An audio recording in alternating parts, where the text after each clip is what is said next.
Mga bro, sa ADAS 2024 Defense Exhibition sa Pasay City, hindi nagpapahuli ang Airbus. Inilalako nila sa ating gobyerno ang kanilang mga produkto, lalo na para sa Philippine Air Force at Philippine Coast Guard.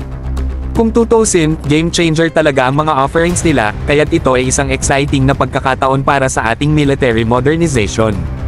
Unang binayda ni Airbus Chief Representative UC Hoaka ang A330 Multi-Role Tanker Transport (MRTT) para tugunan ang pangangailangan ng Philippine Air Force sa strategic airlift at aerial refueling tanker. Mga bro, napakalaking tulong nito sa ating air capabilities, lalo na sa long-range operations ng ating mga fighter jets.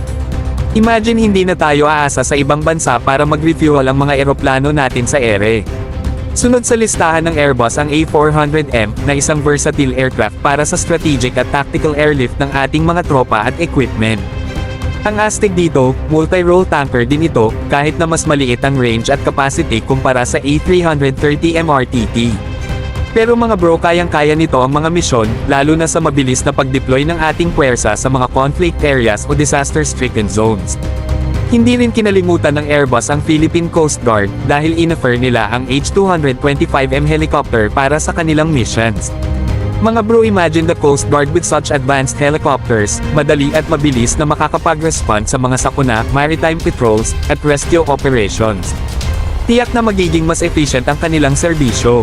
Para sa mga nakakaalam, may impending requirement talaga ang Philippine Air Force para sa multi-role tanker transport aircraft at airlifters, especially sa ilalim ng Re-Horizon 3 phase ng RAFP-MP.